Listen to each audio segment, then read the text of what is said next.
Good afternoon, everyone, and welcome to the panel for New Hampshire state and local politics. I am Eileen Landies, chair of the New Hampshire Liberty Alliance, and I'll be moderating this session. And we have three individuals with us. I'll let them introduce themselves. Thank you, Eileen. Hi, I'm Mark Warden, state legislator out of Goffstown, and I moved here from Las Vegas, Nevada with the Free State Project 6 years ago. I'm mover number 491, and currently serving my second term in the State House as a Republican, although obviously a very libertarian-leaning Republican. Hi, everybody. My name is Michael Garcia. I'm state representative out of Nashua for the Democratic Party, and I moved to New Hampshire from Florida in 2010. And this is my first term. I'm very excited to be working with Mark as my colleague. You're doing a great job up there, Michael. Other side of the aisle. I am a very pro-liberty leaning Democrat. Hi, my name is Glenn Dickey. I've been elected to the exalted position of school board in New Boston, New Hampshire. I moved 5 years ago in October with the Free. I think this one's cutting out a little bit.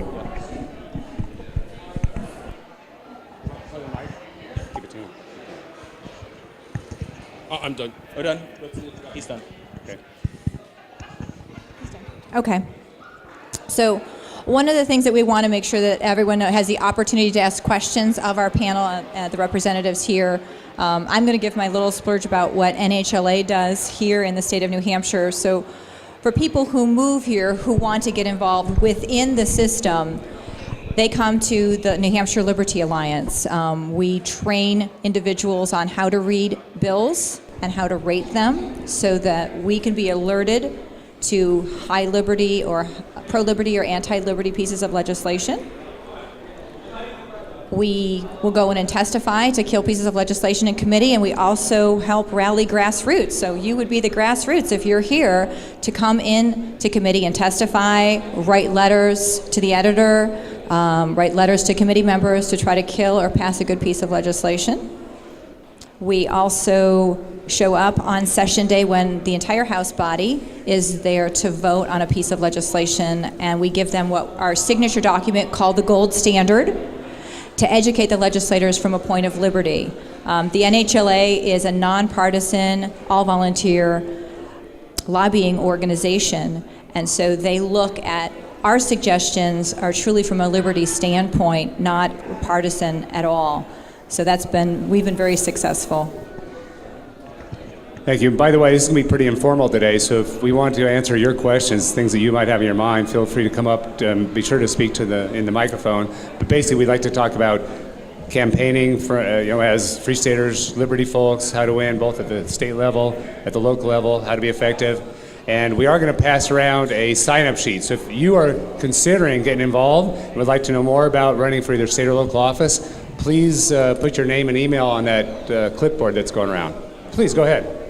Okay, so Mark, you opted to be a Republican. I'm sorry, I forgot your name, but you opted to be a Democrat. Could you tell us a little bit about your choices of party and why you decided to go that way, one way or the other, and how that affects your choices for liberty? That's a great question. That's one of the main things we need to talk about here. A lot depends on your background and where you live. So if you've already been involved in the Republican Party, as I was in the Republican Party back in Nevada and early on got involved with the Republicans here, I have to stick there. I can't just switch parties just to run for office. But that said, if you're sort of independent, you haven't staked your claim yet, we will suggest that you run in whichever party you're more likely to get elected in that town, right? So if you want to run where you are now instead of moving, look at the voting numbers, look at the statistics, see what the voter advantage is on one side or the other, and then start getting involved in that party. Well, one of the things that NHLA also does is we help recruit candidates for particular offices or districts. So we will help you decide where you're living. If you haven't picked a place to live yet, we can help you decide on a place if you're seriously considering to running for state rep or state office, that we can help you pick the right place for how you want to run. Just to answer your question, Michael Garcia, by the way, There's a couple of reasons why we need to consider just running in both political parties. One is that we don't have enough people participating in the Democratic Party that just have a view of what's happening. And there's a lot of misconceptions and stereotypes of what the Democratic Party is, and they, as a whole unit, the Democratic Party, the individuals don't vote as well in New Hampshire as the Republicans do. There's no doubt about that. But there's a number of issues that Democrats are on board as far as liberty is concerned, and we need to have people that are willing, at least in the state level, right there in Concord, that are willing to speak and lobby and make the pitch for liberty. Because just ignoring the Democratic Party is a mistake, in my opinion, because there's two main parties. I think we all are in agreement that at this point, and you can disagree with me if you want, but that a third party at the moment it's not possible, it's not feasible, and that's why I'm running as a Democrat, because that's the other side of the coin, at least here in American politics. Yeah, there is a Libertarian Party here of New Hampshire. Hey, Doug. And it's feckless. We don't even bother with them. I was a big Libertarian Party guy out in Nevada, and donor and supporter, and ran as an LP guy at one time. But the Republican Party here is very receptive to free staters and liberty types. In fact, the Republicans in general fancy themselves as pretty conservative, small government, live free or die. So they agree with the liberty folks on probably 80-90% of the issues. State Representative Carol McGuire is here. She can raise her hand. The Republican Party asked her to recruit more FSP folks to run for office. And before you ask your next question, I want Glenn to speak to the local level, because local races are nonpartisan. So thanks to the FSP for getting me here, and thanks to the citizens of New Boston for bringing me into their wonderful little community. If you're like me, you're probably not going to go immediately into a state office. You're probably going to start off at a local level, and depending on where you're coming from, living in small town New Hampshire is different. That if you're coming from a megalopolis like I did, I moved from the metro areas of California, being in a small town is different. And that one thing you're going to have to forget is you're going to have to forget about your rhetoric. At the town level, the two sides are still talking to each other. The D's and the R's still talk to each other. If you used to start your rhetoric with X, you ignorant slut, you can forget that here. It is not going to go over well. People like polite. Most of the people in the small towns have never heard of the FSP, but they don't really care what it is either. They're going to treat you like an individual. The anonymity you have in major cities, you are not going to find in small town New Hampshire. Everything you do is on the record to some extent, because there just aren't that many people to interact with. If you're at the local bar and make an ass out of yourself, well, you know, there's only one bar in town. There's one bar, two churches, and a general store. And if you behave in a politically incorrect way, it'll get around. And that can be both a benefit and a detriment. The town level governments here are amazingly accessible. And that it's not unusual to find people that self-identify as libertarians just from the natives. They're not activists, but they know what a libertarian is, and they're willing to self-identify as one. Most of the town level stuff is all money. It's all money, and it goes to two places. It goes to your town, which is roads, cops, snow plowing, and stuff like that, and the schools. And by far, the schools are the bigger chunk of that. I was amazed that I came here and started off as a finance committee alternate to see where did the money go, right? Follow the money. And lo and behold, I'm amazed at how well the town side of my town's budget is run. It's all bid competitively, and we go with the lowest bid, and it's just that way. And you're not going to see for plowing and that kind of thing, you're not going to see more money spent than you would if it was done by a private organization. And that's wonderful. Let's see. So your rhetoric. Yeah, try to be polite. Think about where you're going to live too. If you want to be really active in the Democratic Party and you move to my town, you are going to have an uphill climb because it's 40% Republican, 40% Independent, and 20% Democrat. Whereas if you move to Nashua, you're going to have a much easier time working for the D's. To some extent, at the town level, the D's and the R's are irrelevant. I want a nonpartisan race. and I don't act like people don't call me, oh, he's a Republican, he's a Democrat. They just don't say stuff like that. It just doesn't come up. Although you can usually tell which side of the aisle somebody's on by talking to them for a while. Hey, Glenn, I wanted to add to that, and speaking to your earlier question, is that across the state, on average, there are about a third registered as Republicans, a third registered as Democrats, and a third independent or nonpartisan. So it's real easy to fly under the radar without identifying yourself as an R or D. So if you start at the local level, planning board, budget committee, school committee, you don't have to declare your party, get a feel for the political winds in your town, and then when you run for a state office, pick the party that gives you the best chance of winning. Yeah, if you move into a small town and go to the finance committee and start telling them that everything they're doing is illegitimate and founded on force, you're probably not going to have a good reception. Even if you're right. Even if you're right, there's things you should say and there's things that are not politically astute to say.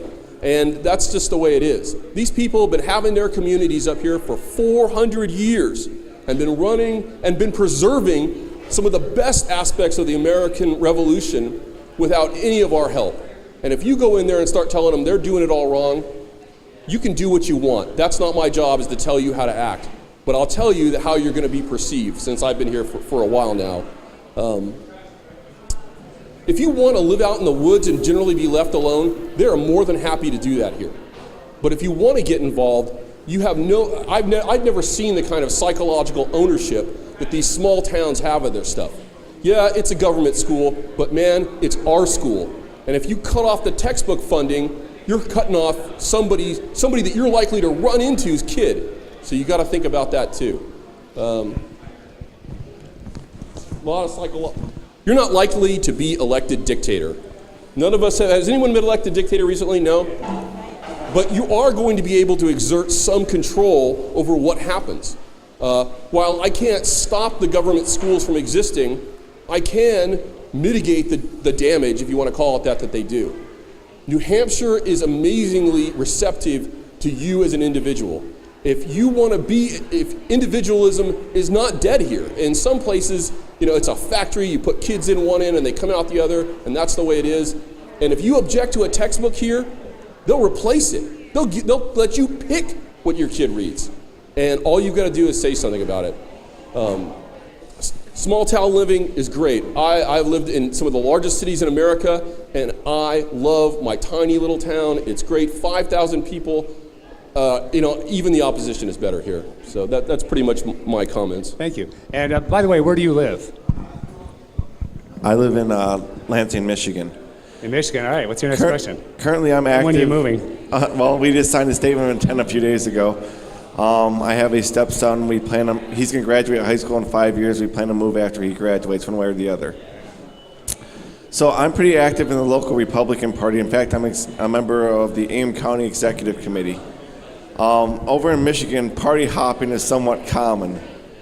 I guess one question I have is, if I plan to move to Nashua, so is my R label going to be indelibly stuck to me as I move to Nashua? And the second question is for you two guys personally. Do you find yourself being identified as rhinos and dinos? Do they refer to us as dinos and rhinos? No, that would be rude. No one would say that to my face. That's out of order. Except for Emily, another state rep there. On the Republican side, no. They'll say, oh, you're a libertarian Republican or you're a libertarian, but they don't really call me a rhino. In fact, we call the moderates rhinos. That's more common. I'd say about half the Republicans are real conservative, and about 3/4 are pretty conservative fiscally. They're very pro-liberty in general. That's a better term, pro-liberty, and New Hampshire Liberty Alliance can speak to that. And then 25% or more moderates are real. They vote with the D's law and vote for bigger governments. They're the rhinos.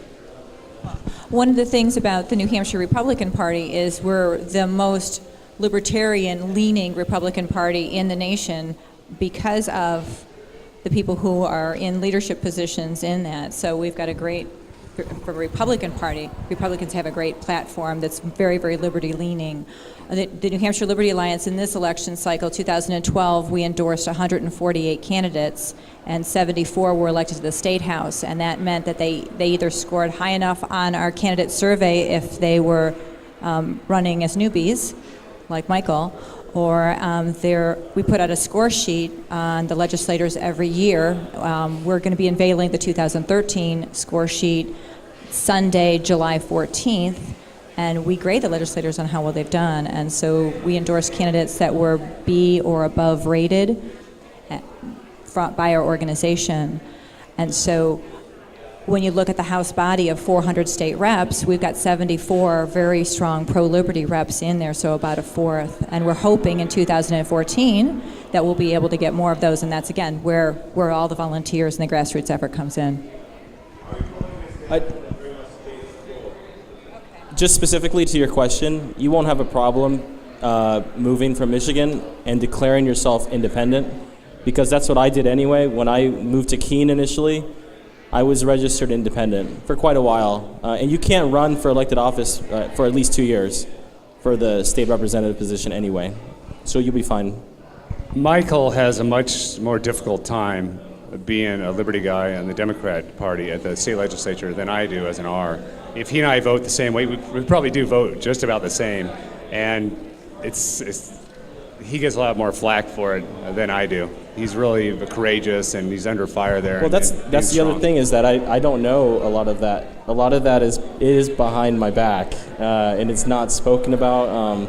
That's the thing, is we need people in the Democratic Party to see how the party reacts to people not voting along party lines. We had the vote for a casino, which is very contentious, which I'll tell you, I did vote in the opposite to you for that. For not different reasons. In fact, we both want to legalize casinos, but specifically, the governor came into our caucus meeting before the vote and basically told the caucus, "You must pass this casino." And specifically, this casino bill was going to allow one company to have exclusivity to be able to operate a casino, to have the monopoly privilege.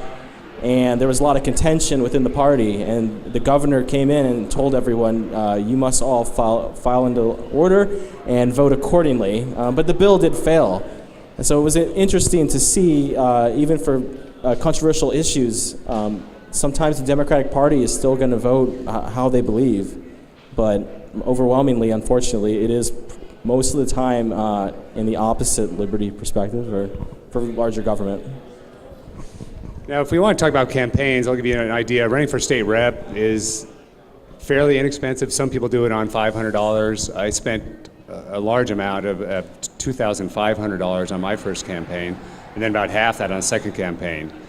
But that's a lot less than most of the places you all live here. Usually, after you get elected the first time, you don't have to spend much money at all. The second time around, maybe $100 for a few new signs. It's really easy. But it also depends on where you live. If you luck out and you have a primary, let's say 4 people for 4 spots, there's no contested primary, and you're in a Republican town, you're Republican, you're going to win. You don't have to spend any more money or even go door to door. So every town is a little bit different. Each person that wins has a story. It was easy for me, but it's going to be more difficult for others. If you're running for the town level office, sometimes you just get elected or appointed by showing up. So Paula, raise your hand. Where is she? Okay.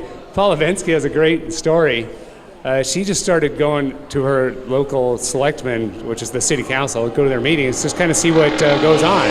Of course, nobody attends those stupid meetings, but after 2 or 3 times there, they asked her to join, and they appointed her to the board. So this is how we win, little by little, getting involved. And the story may have been similar to for Glenn there, but if you can get involved in the local town level, then you get some name recognition. They see that you're smart, you're engaged, and it makes it easier to run for a different type of office or higher office later on.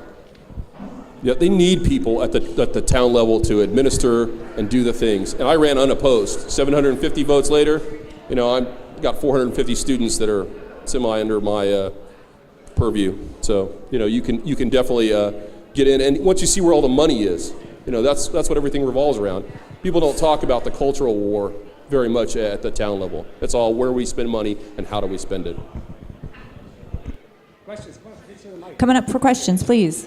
How you doing? Thanks for everything. After the 2012 national elections, secession was at least being talked about for whatever reasons, but around the water cooler, whether in the state rep house or the smaller houses, how was it received, actual talk of secession from the national government in New Hampshire? How was it received? Because it was probably talked about to some extent, and... Yeah, that is not, the matter of secession is not taken seriously in the halls of the State House. It is here at PorcFest among our group, but in regular political class, no, they don't like that idea at all. Most legislators love government, even the conservative ones. They think the federal government is necessary and does a good job in some cases, and they're afraid to fight back. So we do like the idea of nullification, which is where we may pass a law in New Hampshire specifically stating that a federal law has no force and effect in the state. And there is a precedent for that. A couple of early Free Stater legislators worked on that. In the Real ID issue, it said Real ID will not be enforced here in New Hampshire. Last term, we passed a state law that said we will not do a state exchange for Obamacare. So I think that's more realistic, and that's the way to go. But just to add, the Democratic Party, a lot of the members, they don't even like nullification. They really either because they see it as a hierarchy, and so at the top is the federal government. A lot of people in the state house, they don't view it as this is a state. This is a separate entity compared to the federal government, and they view you trying to nullify something as disrespect to the big dad on top, who you're supposed to respect. And also, something that I didn't believe is people do in fact fear the federal government from the state level as far as nullification is concerned. And I agree with Mark that secession is not spoken of, not taken seriously at all. All of us have worked on legalization of cannabis at the state house level, and that's the number one objection by the other legislators. Oh, well, it's still going to be illegal at the federal level, and that's what they use to kill it. Please. Just one more thing to add. At the town level, they hate unfunded mandates. There is nothing that screws up our budgets more than the feds or the state coming down and telling us we got to pay for something without any idea about what our capability is to pay. And it is, they don't talk about secession, but they don't say nice things about the feds, and they don't say nice things about the state house sometimes. So, off the record, of course. So, New Boston. on the topic of nullification, is there a talk of nullification that has like real teeth? Like if you're going to nullify, say, the federal marijuana law in Concord, are you going to pass legislation saying any DEA agent or federal agent that comes into the state to enforce these laws, we're going to make sure that the local authorities or local sheriff arrest these people for kidnapping? Okay, that is a very timely question. We've dealt with something very similar to that. And no, that's never going to happen. This year, earlier in the year, we had a bill referring to the NDAA. That's where the feds can, I forget the details, kidnap you and detain you without a warrant and stuff like that, and haul you off.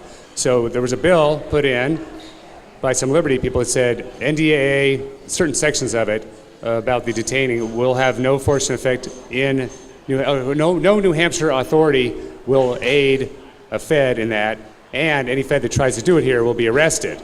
Well, that part about getting arrested, that got removed immediately in committee. In the Senate. That's another part of the story. It ended up, I think, being just a resolution, and there are no teeth, and there's just no stomach for that, unfortunately, yet. No, it's not a resolution. It was done away with in the Senate, was it not? And then Representative O'Flaherty over there, he attempted to attach it to another bill, and now this is the interesting thing. It was almost near unanimous a roll call vote initially, but when he attempted to attach it, this bill, which was initially overwhelmingly approved, he attempted to attach it to another bill. All of a sudden, there's all this controversy, and people now are not so supportive of trying to nullify NDAA. So that's something like people in the State House, not everyone is principled. I mean, that's pretty obvious. That goes without saying, but not just not principled, but are willing to even change how they voted one roll call to another. Well, they were accountable both times. People next to me voted for the nullification, and then now voted against it. They didn't even remember that they voted to nullify NDAA. I have two quick questions for you. Number one, how many representatives are here at PorcFest today? Or how many are, okay, 1, 2, 3, 4, 5. 5 right here. Are there more that we know about? There's more around. There are currently 9 Free Staters in the State House. To date, since the Free State Project was started, there have been 19 elected to the State House. So either current or former state legislators, there are probably 10 here this weekend. Okay. Also, a lot of mainstream politicians come here who've been adopted, like George Lambert there. He's a pre-stater, but he's with us, definitely a good Liberty guy. The former Speaker of the House, Bill O'Brien, is here speaking about jury nullification, and he helped pass through. And a lot of these people really embrace the libertarian streak. Okay. And then the other question I wanted, maybe you answered it because I was late. Can you give a quick summary of recent legislation that has been passed that we support, or important legislation that you think has been, is going forward and looks like it will be passed that Free Staters would be happy about? That's a great question. I wish we had more answers. Anybody want to field that? Well, he just said the question, bills that are pro-liberty. Liberty bills that have passed, that maybe we had as a sponsor for the legalization of hemp, right now it went through the House, and it's just sitting in the Senate. Basically, they could pass it if they want. I was told that they're going to work on it because my bill simply stated very simply that the state could not prohibit, it was a prohibition on the state designating hemp as a controlled substance. I didn't define what hemp was at all, industrial hemp. So the Senate could just act on it and could just pass it, and then the governor could sign it or veto it. We don't know. Not sure her position on hemp. She says she supports it. It passed the House over on a voice vote. It wasn't even a controversy. And then we also had medical cannabis. It passed the New Hampshire State House in one version, and then it passed the Senate in a slightly different, markedly different version. And right now it's sitting in a committee of conference. And there is a legislative session on Wednesday this upcoming week that we'll be hearing what comes out of the committee of conference and their recommendation for the piece of legislation, because they have to come to some agreement on the two versions. One thing you have to think about too is that because we have representatives in the State House, they're out there creating public awareness of it, and if the vote is close, they control a lot of that. That if you've got 10 seats that are all going to vote one way or the other, a lot of bad stuff that would have gotten through doesn't get through. And it's not a positive win, but it's not a negative, so that's nice too.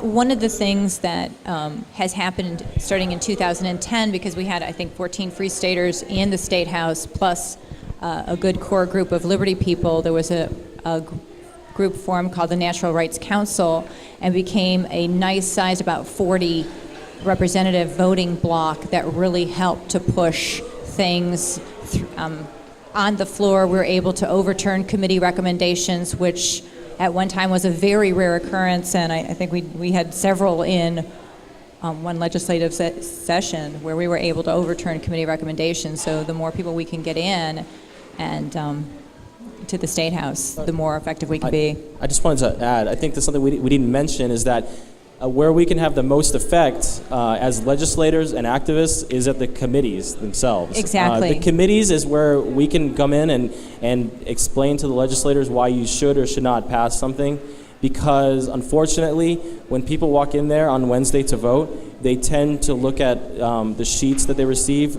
for every single bill and just vote along what was the recommendation for the committee without exactly knowing what the piece of legislation is. And just to give a quick understanding, is there are 400 state reps, and there could be upwards of 1,000 bills introduced between the House and the Senate. So it's when the bills are in committee, between 16 to 24 individuals in committee, where they're most vulnerable and you can actually affect change. Because if you're a legislator, there's absolutely no way that you're going to be able to read the other pieces of legislation. So oftentimes they vote based on the committee's recommendation because the committee has heard testimony, they've had time to debate, they've had executive counsel, and so they will typically vote along with what the committee recommends. That's, again, why we go into committee, NHLA does, and to try to get bills killed or passed. And then we also pass out the gold standard as another way of influencing representatives to vote one way because they don't know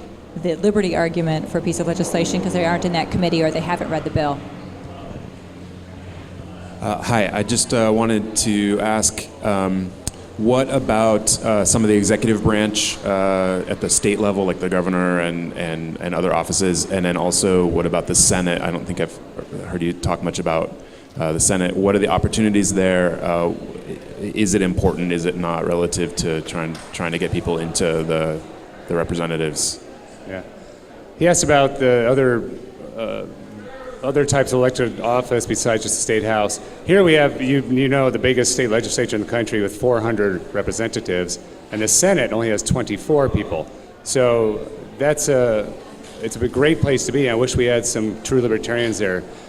In New Hampshire, you have to have lived here 7 years before you can run for state Senate. So there aren't that many of us that have been here that long yet where we can run for Senate. Also, it's a much higher barrier to get in there. You usually have to raise about $75,000 for that campaign, whereas, as I mentioned, for State House, it's $500 or something. So that's a little bit of an obstacle. It's going to happen. I think one of the McGuires may get to the Senate one of these days. We may get somebody, maybe Emily. We're already talking about it. We're working towards that. You just have to be in the right district, and the timing's important, and And the party. And the party, yeah. So there are a lot of moving parts to that, but we have our eyes on it. I think one of these days we'll have Free Stater as a governor here also. That's not, yeah. Yeah. Carol, did you want to add something to that? Okay.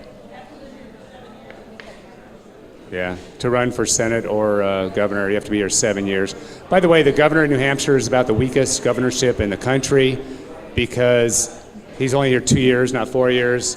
So there's a lot of turnover. And there's something called the Executive Council, which can veto his appointments and has to approve of state budgets. So it's really I don't know, you're more like a spokesman than you are a real political mover and shaker. But still, it'd be nice to have one of us there. They have the veto pen. Last term, speaking of vetoes, it was the most overrides ever of governor's vetoes. It was awesome, yeah. Because we had Republicans in the House, Republicans in the Senate, a Democrat veto, and we turned over a bunch of those. Yeah, it was fun. Hi there. So I'm curious, and I kind of know some of the answers to this, but obviously, you know, you've been elected and elected again, it sounds like, and seem like a nice guy, but I know the CA, that doesn't stand for California on your shirt, so, and I appreciate that, so that you're not, you're not ashamed of being an anarcho-capitalist, basically. So, but I'm curious how, maybe it's just that there's not enough money in the system to be incentively. In other words, if I ran in Charlotte, North Carolina, where I live, for city council, you can bet I would be contested as a Democrat or Republican in that district. And maybe that's because our, city budget's $1.5 billion, $1.8 billion, something like that. And so there's, you would get the party, even locally, making sure they ran someone to oppose you and oppose you, vociferously. I'm just curious why that didn't happen here. I mean, how were you able to get elected twice? And, kudos to you for being able to do that. But I'm just curious how that plays out and maybe why there's not the, trying to subvert the people that are liberty-minded. There is some of that goes on in the higher profile races, right? If I were to run for state senate, they'd probably be really after me. But New Hampshire's different than where y'all live. It's pretty small, the towns are small, it's rural. There aren't enough people to run, so it's easy to get elected. And as you may know, Michael and I only get paid $100 a year in the state legislature, so there's no money in it at that level. And most people are retired, they're in the state house. Only a few of us are working stiffs, and it's kind of hard to do. But it's truly a citizen legislature. There are some high-profile places like in the cities, Manchester, Nashville, where the city council there may be a contested race that's very political and they have a lot of negative campaigning, that sort of thing, and maybe out-of-state money that comes into play. But just it's the nature of a relatively small state. It's not to that point yet, which is nice. Hi, how much time do you spend at the State House, and how much time do senators spend at the State House? How many days a year do you think you spend there? Can I just add one thing to the former question? Yeah, sure. You got to realize New Hampshire is about 1.1 million, and the biggest city is 100,000 people. So it's kind of a different demographic. It's 3 acres house, 4 acres house, 10 acres house, 20 acres house, and the further you go out in the woods, the bigger the properties typically get. There's no huge city. It's like what if California only had one city that was 4 million people? They've got like 3 metro areas that are that big, maybe more. So it's kind of a different dynamic. Okay, you were talking about how much was the time commitment? Sure. Maybe For a state rep or a senator? A senator typically is at least 3 to 4 days a week, some of them 5, depending on what committees they're on, because there's only 24 senators, and they're on multiple committees, as opposed to state reps. There's 24 standing committees, and there's 400 state reps, so they're typically only on one committee. Some of them are on 2. And the committees have different number of bill loads, so something like criminal justice that Mark is on, you may have 80 bills to look over in your time period, as opposed to Fish and Game may only have 15. So if you have the time and you're running for office, then you would look to a busier committee or something that also resonates with you, whether it's criminal justice, it's commerce, it's finance. If you don't have a lot of time, you can look for a committee that has less number of bills that you're responsible for, but you're still responsible for showing up on session days. And it's on Wednesdays from January through June. It's not every Wednesday, and sometimes it's a Thursday, depending on when there's deadlines. But it's different in the House and in the Senate. The Senate is truly a full-time job there. And it's a 2-year term, January through June, 6 months a year. I'm sorry, so the 3 to 4 days a week, that was a senator? A senator works 3, 4, sometimes 5 days a week during that session, January through June. A state rep is January through March. It's 3 days a week. From April through June, it's about 2 days a week. Neat. Okay, cool. Thank you. Well, you're on criminal justice. Hi. Hi, Michelle. Hi. Look, we're out of time. Thank you.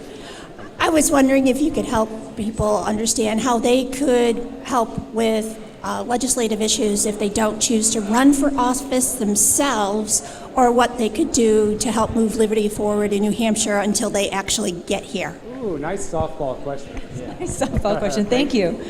Well, there's the Liberty Alliance. We do bill review training for people to help review legislation, so that sends us flags to go into committee to try to kill pieces of legislation. If you're here, we can always use volunteers on the ground during election season, and also during legislative season. It's sending letters to the committees. It's showing up. There's been pieces of legislation. There was a driver's ed bill last year where it was primarily run by homeschoolers, and they filled Reps Hall instead of a small committee room where maybe you can fit 40 people in there outside of the committee members and that's packed. They filled Reps Hall and was out at the hallways. So when representatives are sitting on that committee and they've got 500 people show up for hearing on a bill, they know that, oh, we're paying attention. So that's one way that you can help if you're not willing to make that big jump and to run for an office, is help support the people who are there with your time, with writing letters to the editors. I said that.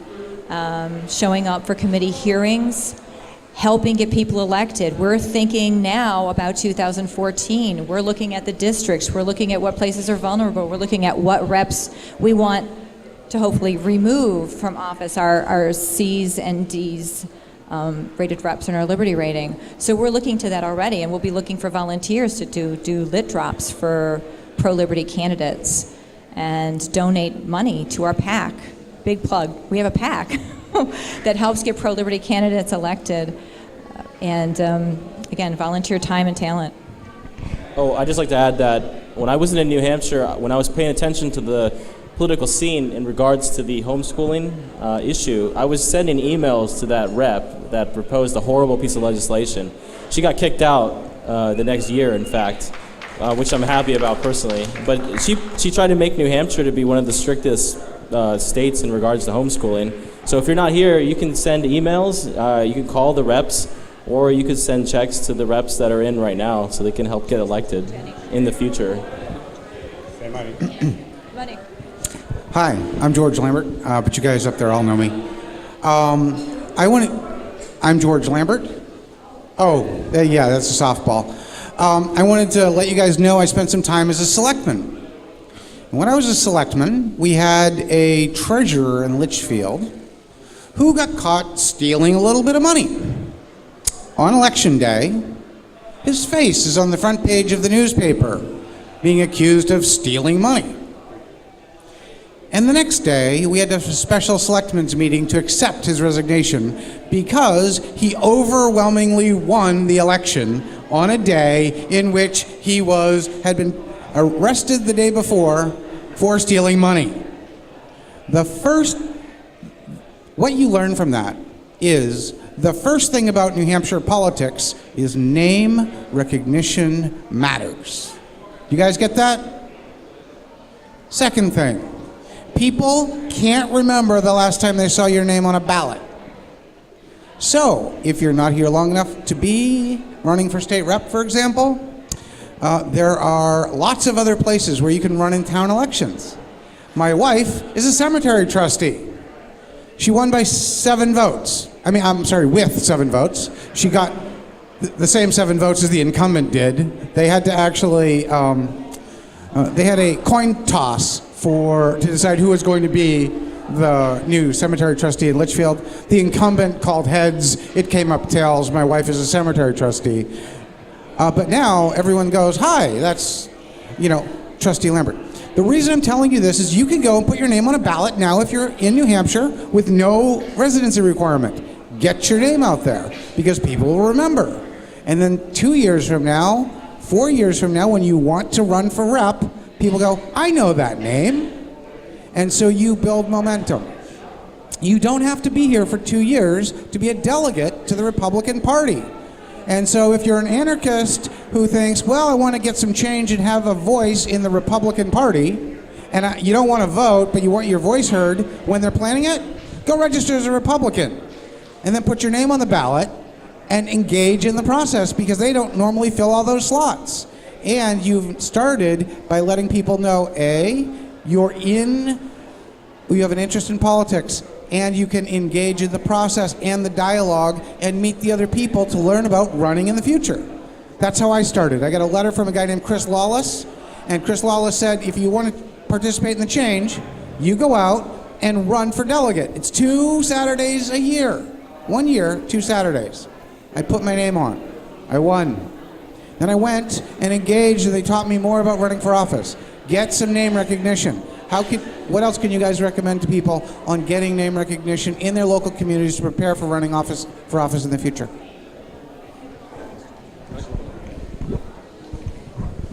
There's all kinds of things you can do. I started off as an alternate on the forestry committee because I figured here's a non-partisan, really non-political office that'll get people to know who I am, and it worked. And then I went on the finance committee, and there's all these little committees, and you're interacting with different little pieces of the town, and all politics is local politics, and nowhere is that more true than New Hampshire. It's not an old boys network, but a lot of the people in the smaller communities or in the neighborhoods and in the towns, they've been around for a while. It's not a super mobile population like other places you might live. So writing articles into your local paper. If you live in a town with a little paper, write an article into the letter saying how much you hate whoever you hate. And, you can get into, if you cause controversy, that'll just make people, oh, you're that guy. But hopefully you can do that in a good way. Do any of you have any opinion on running for executive council, like what the time commitment is for that? Because we talked about state rep and the senator, but not executive council. And I think that might be a good option. Yeah, he asked about the executive council, which is a unique political being here in New Hampshire. As I mentioned earlier, they sort of overlook the governor on a lot of decisions on government contracts. There are only 5 in the state, so it's a pretty broad area. It's even a much broader area than a senator. And they spend also about $75,000 to run that kind of a race, just because you need some mailers and a lot of signs. The time commitment it's not an everyday job. I think they meet twice a month for probably a half a day. Yeah, that's the problem. Carol says they have a stack this big of contracts to go through. They have hundreds of pages of reading before each meeting. So to do it right, you have to read through all the state contracts and that sort of thing. But that said, it's one good way to be a stepping stone to get some name-wide recognition. Not that many people want to do it, so often they're not that heavily contested. If you can get elected to that, now 1/5 of the population is going to see your name on the ballot. And that's a great way to be a stepping stone to the next higher level, which would be, I don't know, governor or Congress or something. By the way, there's somebody here today has an exploratory committee to run for Congress, so that's pretty cool. They're reaching out to the PorcFest people. Yeah, go ahead. Another question? Sure, this one's really related to a particular issue, I guess, not as much. But the People's Republic of Vermont next door is a constitutional carry state. When are you going to change that here in New Hampshire? We're trying. Every year there's a bill to get rid of the concealed carry license requirement. We are a pretty good state with gun rights because it's totally open carry, and you don't need a license for that. You only need a license if it's concealed or in your car or whatever, but we're getting there. It's pretty strict in the car. Isn't that a contentious issue, whether or not you can have it openly in the car or if it's considered concealed? It's not very clear. I know that people have been arrested for trying to transport and believe that they were following the law. So it's... As I said, we have a lot of nanny staters in the legislature, even on the Republican side, so that has come up every year. Now, somebody earlier, a gentleman asked about some of the victories we've had, and I was trying to think of some. One is, she mentioned medical marijuana. Also, the homeschooling laws were greatly improved the last session. We used to be like 20th best in the country. Now we're in the top 5 or 10 for homeschooling rules and deregulation. They changed it so you only have to register your child once for his entire life. So that was a big improvement. So home educators now are very proud of that. Another Free Stater and I co-sponsored a bill that made it legal to brew beer at a very small level called a nano brewery. It was the first such law in the country. And even though it doesn't affect a whole lot of people, we think that's pretty cool. It's a very pro-liberty, pro-beer piece of legislation, and that worked out pretty well. Carol McGuire has repealed some obsolete laws. It doesn't get a lot of press, but we all talk about that, right? We know half the stuff on the books is a bunch of crap. Yeah. Minimum wage. Oh, another thing is about gay marriage. The last session, it was great for Liberty folks, but because of such a Republican onslaught, they also came on some of the social issues. One of those was they were trying to repeal gay marriage in this state. Well, the Free Staters and the other small libertarians made the difference. They voted against their own party, and we stopped that sucker. So that was a big victory. Yeah.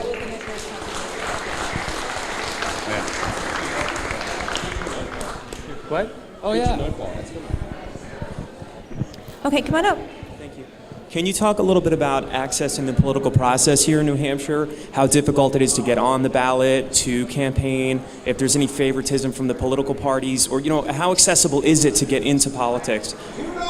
$2. It is $2 to put your name on the ballot, on the ballot and have 5 signatures. So it's very, very easy. Oh, what? Or 5 signatures. If you don't have the $2, if it sets you back too far, you come to NHLA. Really?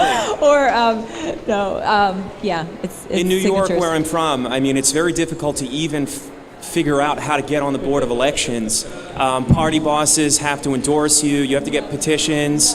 People contest your petitions and say your signatures weren't legible. It's very difficult to even get on the ballot. Here. Change your paradigm. Everything. It's very accessible here. We don't have enough people to run. We're actively recruiting people just to put their names on the ballot. We had one guy, a Free Stater, elected last year.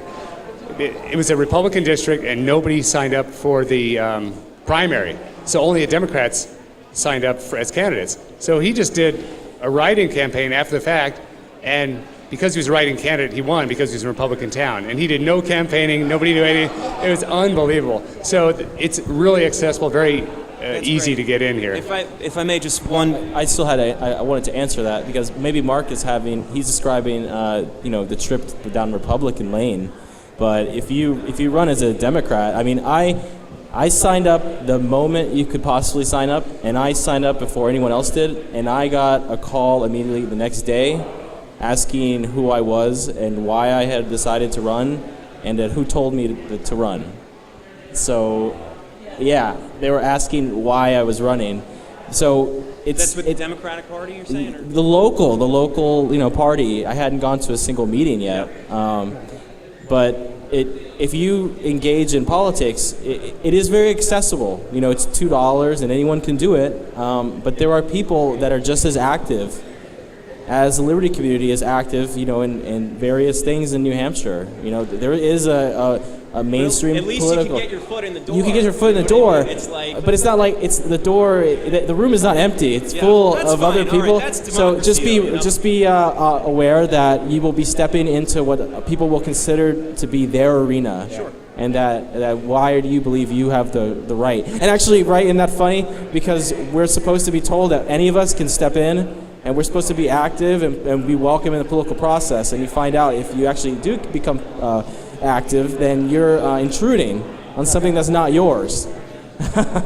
Just a very quick story. I ran for local fire commissioner in my district in New York. I mean, it is the localist of politics you could possibly imagine. A district with 1,000 people. I got the petitions to run for commissioner, and I was literally invalidated because these people came in. Their very first tactic, it is standard operating procedure, is to contest your signatures and say they were not legible, and that the people who signed them did not put their zip code on the petition. It's no longer a valid document. This is standard operating procedure.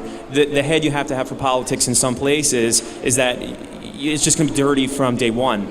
And it's just very empowering to hear that people respect, each other, at least, as you said, it's not an empty room, right? People are going to run against you, but at least you're in there and you're able to have a voice in some respect. And I just want to thank you for that. You won't have that problem here. Yeah. One thing about getting signatures, for those of you who are still interested in being active with the LP, maybe like James here, the Libertarian Party does not have main party status here, so every time they run, every 2 years, they have to get so many signatures to get on the ballot, unfortunately. Yeah, I wanted to add to the free state legislative achievements that Jen Coffey has given us the mother of all knife laws, so that you can now... That's right. Thank you, Jen. Sword, double-edged weapon, whatever, that used to be illegal. Speak up. I'm sorry, not close enough to the mic. You can have a sword if you want. Walk into the State House with a sword on you, or you can have a switchblade or a double-edged weapon, just anything. Whereas the law before was somewhat ambiguous.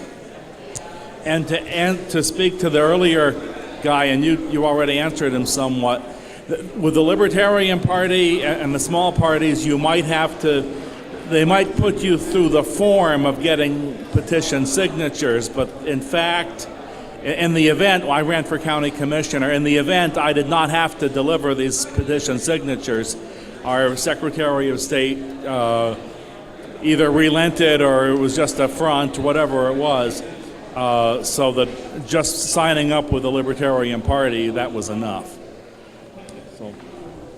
One thing about the LP, in my district, I had a really good, easy year this past year being elected, but there were 3 people on the ballot in the general. Myself as a Republican, a first-timer Democrat, and a Libertarian Party person who got qualified by getting the signatures. So I was kind of mad that she was running against me because I'm very Libertarian.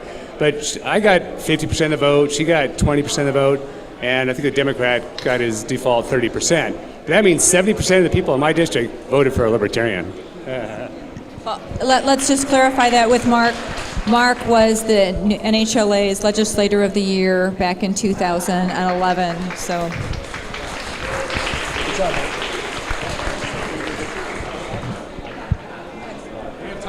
One more question, please.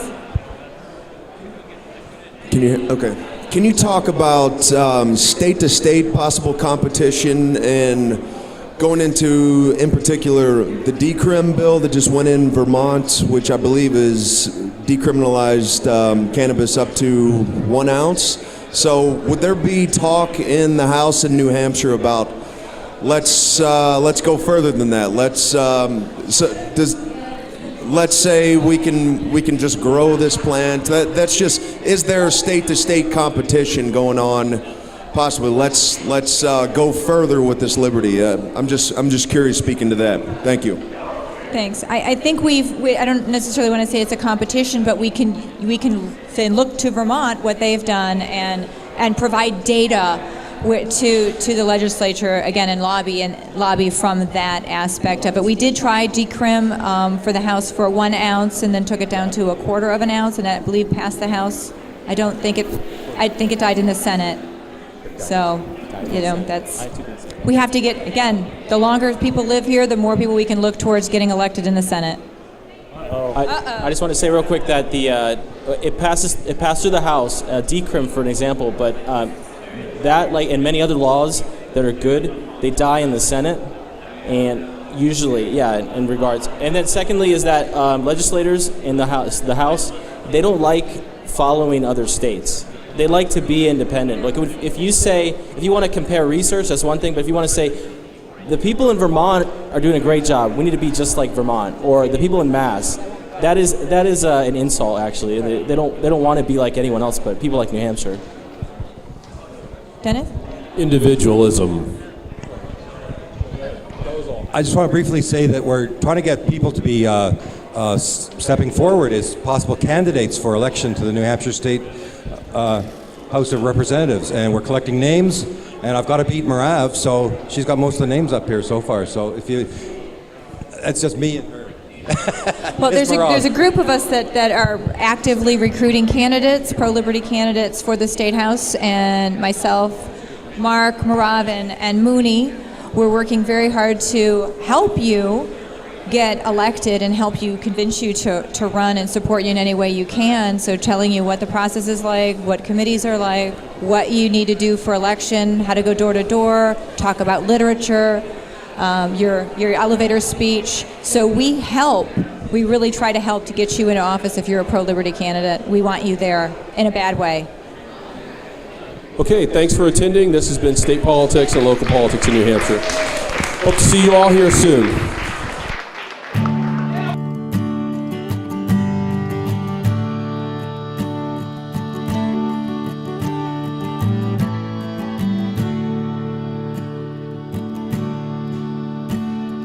Picked up an angel whose left wing was broken.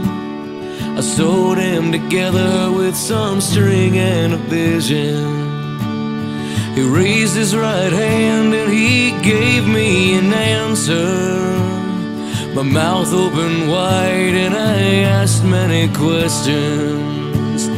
I see crowds of people all gathered around me. They all want the truth, but they don't want to hear it. I fear they will rob me if I dare to speak it. But poverty bears the fruit of the prophet.